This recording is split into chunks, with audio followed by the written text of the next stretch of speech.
નંબરનો વોર્ડ હોય એટલે મેં જોયું છે ભાઈઓ કરતા પણ સંખ્યા વધારે બહેનોની હોય. આવતી છેલ્લા 1.5 વર્ષથી અમે અહીંની ગંદકી દૂર કરવા માટે લડ્યા, અહીંના રસ્તાઓ માટે લડ્યા, અહીંયા શુદ્ધ પીવાનું પાણી મળે એ માટે લડ્યા. 1.5 વર્ષની અંદર જે અમે સંઘર્ષ કર્યો એ આખા થાનગઢમાં સૌથી વધારે જો કોઈ જાણતું હોય તો તમે લોકો અમને જાણો.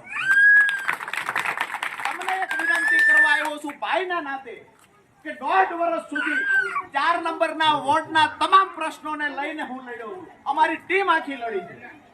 તો તમને વિનંતી કરવા આવ્યો છું કે જે દિવસે મારી પર પોલીસ કેસ થયો અને અમારી ટીમને પોલીસ સ્ટેશન લઈ ગયા એ દિવસે પણ તમે આ તમારા ભાઈને રેડો નથી મૂક્યો.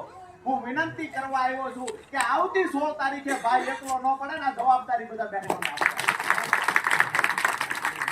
મોટી વાત બીજી કાંઈ નથી. વાત એટલી જ છે કે પૈસાદાર લોકોની સામે આમ આદમીની લડાઈ છે, પૈસાદાર અમીર લોકોની સામે ગરીબોની લડાઈ છે. આજે અહીંયા મેં જોયું છેલ્લા 3 દિવસથી થાનગઢની અંદર એમએલએ બોર્ડ લખેલી ગાડીઓ આટા મારે છે. થાનગઢની અંદર ભાજપનું આખું સંગઠન આટા મારે છે, દરેક સમાજના આગેવાનો આટા મારે છે. આ તમામને કહીએ છીએ કે આ ગટરો ઉભરાય અને અમારા ઘરમાં પાણી ઘૂસી જતા ત્યારે તમે ક્યાં ભૂલા હતા? જરૂર ત્યારે હતી અમારે તમારી. આજે અમને શુદ્ધ પીવાનું પાણી નથી મળતું. ક્યાં આગેવાનો હતા? અમારા ઘરે આ માળીના ઘરે હું ગયેલો, અહીંયા મોટા ભાગના બહેનો છે જેના ઘરે હું ગયેલો ને હવે તો બધાના ચહેરાથી ઓળખું છું. આપણા ઘરે ગંદકીનું પાણી, ગટરનું પાણી ઘરમાં ઘૂસી જતું હતું ત્યારે આ સમાજના આગેવાનો, ધારાસભ્યો, ભાજપના નેતાઓ ક્યાં હતા?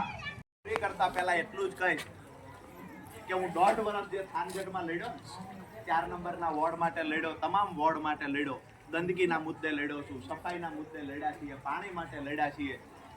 આ 1.5 વર્ષ લડ્યો છું. એ 1.5 વર્ષ લડ્યો છું એનું જે ફળ આપવાનું છે તમારે, અને મારી આબરૂ જે રાખવાની વાત છે, આવતી 16 તારીખે રાજુ કરપડાની આબરૂ ન જાય ની જવાબદારી તમારા માથા પર નાખી.